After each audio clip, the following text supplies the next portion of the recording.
आपल्याला शरीर जन्म दिलंय त्याला शरीर माघार द्यायचं आहे. शरीर माघार देत असताना ते सायकोलॉजी सांगितले, साधन सांगितलं. कोणतं साधन आहे?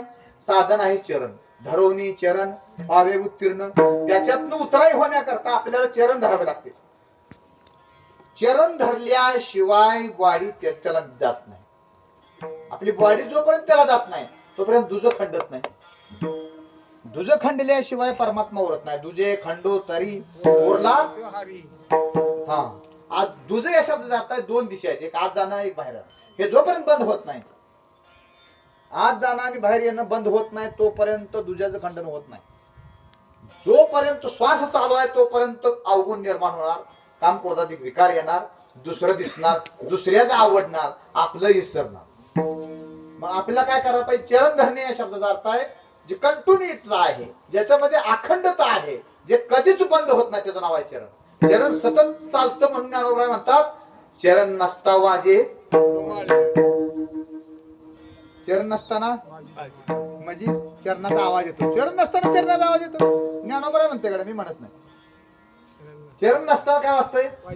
हा, मग ज्या आपल्यामध्ये आपण डोळे दाखवून बसल्यानंतर हे 2 तास 3 तास गेलं की आपोआप वाजायला चालू होतो. मग काय वाजतं? कधी मृदुंग वाजतो, कधी टाळ वाजतो, कधी शिंग वाजतं, कधी ओमचा ध्वनी येतो, कधी शिंगाचा ध्वनी येतो, कधी बिहेरी येतात. त्याला अनाहत ध्वनी म्हणतात. त्याचे 10 प्रकार आहेत. त्यापैकी ज्ञानोबा आहे लिहितात आघाताशिवाय झालेला ध्वनी जो आहे ना, आपोआप तुम्ही कोणीही त्याला काय केलं नाही ना, आपोआप फळलाय, त्या ध्वनीला चरण म्हणतात, जे अखंड आहे.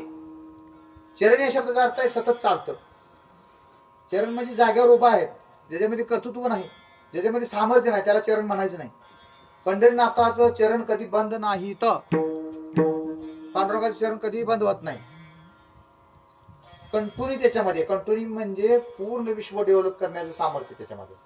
आणि ते चरण धरणं आणि बॉडीत त्याला देणं तर उत्तीर्ण होते, नाही तर आपण हजारो जन्म घेतलं तर उत्तीर्ण होत नाही. म्हणून तुकोबाराय म्हणतात साधावा तो देव. कशा करता आम्ही देव साधायचा? तुम्हाला तुमच्या प्रारब्धातून बाजूला निघणार, कर्मातून बाजूला निघणार, मोक्ष मिळण्याकरता किंबहुना अमर होण्याकरता तो देव साधा. देव बरेच केले तर साध्य संसार आहे. आणि देव एक आहे जो जगाचा मालक आहे, साऱ्या जगाला पोसणारा, साऱ्या जगाला देवत्व देणारा. माझ्यामुळं हे जग आहे असं ते म्हणतंय. गतीर भरता प्रभू साक्षी, माझ्यामुळं सर्व भरण पोषण आहे असा मी आहे. आणि त्या मीची ओळख ज्यावेळेस तुम्हाला होईल त्यावेळेस तुझे सत्ता जाईल. साधावा देव सर्वस्वाचे साठी, प्रारब्ध तुटी क्रियामान. मग कर्माची जी बीज आहेत ना, कर्म बीज कोणची? वासनेच बीज, कर्माचं बीज, धर्माचं बीज, अधर्माचं बीज, बरीच बीज आपल्या बॉडीमध्ये. अधर्माचं बीज आहे, धर्माचं बीज आहे, काम क्रोधात बीज आहे, संसार करण्याच्या इच्छेचं बीज आहे, नामाचं बीज आहे. मग आपल्याला नेमकं कोणचं पाहिजे? आपल्याला बीज कुठलंच नको, सारी बीज जळायला पाहिजे. म्हणून तो देव साधा. प्रारब्ध तुटी क्रियामान, कर्म जळण्याकरता देव साध्य करायचा. साध्य करणे म्हणजे तो आहे तो साध्य करायचा आहे, नाही तो साध्य करायचा नाही. हो, काल्पनिक माझा ही देव आहे, ते देव आहे, त्याला मला पूजायचं, त्याला नमस्कार करायचा आहे, नारळ फोडायचा आहे, अमक्या तेमक्या गोष्टी द्या, इतकं करा तितकं करा, बरंच काय आहे जगामध्ये, ते सोडून द्या. फक्त चरण धरा तर उत्तीर्ण होईल.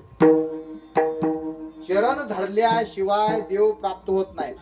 बिगर चरणाचा जो देव आहे त्याला देव म्हणायचा नाही. ती प्रकृती आहे, माया आहे, अवगुण आहे, सिद्धी आहे, दोष आहेत. ते जो तुमच्या मूळ स्वरूपाला जागा करतो तोच देव खरा. तो देव आहे पंढरीमध्ये.